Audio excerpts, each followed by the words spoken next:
C'était Rozaine, assaillie au cours d'une de ses expéditions, terrassée et dépouillée.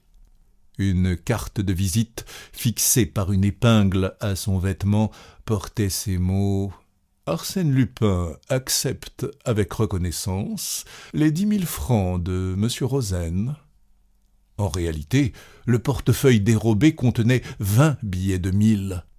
Naturellement, on accusa le malheureux d'avoir simulé cette attaque contre lui-même.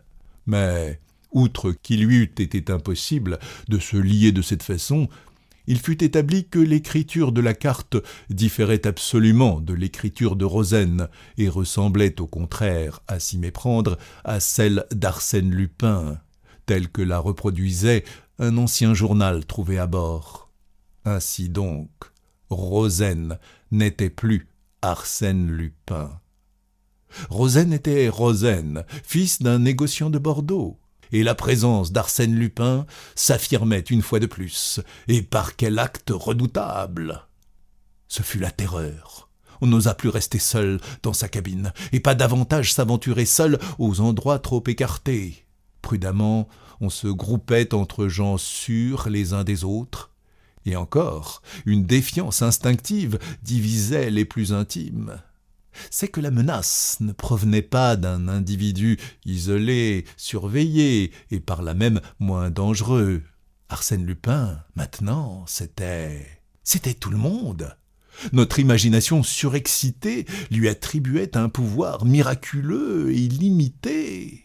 On le supposait capable de prendre les déguisements les plus inattendus, d'être tour à tour le respectable Major Rawson ou le noble marquis de Raverdan, ou même, car on ne s'arrêtait plus à l'initiale accusatrice, ou même telle ou telle personne connue de tous, ayant femme, enfant, domestique. Les premières dépêches sans fil n'apportèrent aucune nouvelle. Du moins, le commandant ne nous en fit point part, et un tel silence n'était pas pour nous rassurer. Aussi, le dernier jour parut-il interminable. On vivait dans l'attente anxieuse d'un malheur. Cette fois, ce ne serait plus un vol, ce ne serait plus une simple agression, ce serait le crime, le meurtre. On n'admettait pas qu'Arsène Lupin s'en tînt à ces deux larcins insignifiants. Maître absolu du navire, les autorités réduites à l'impuissance, il n'avait qu'à vouloir. Tout lui était permis. Il disposait des biens et des existences.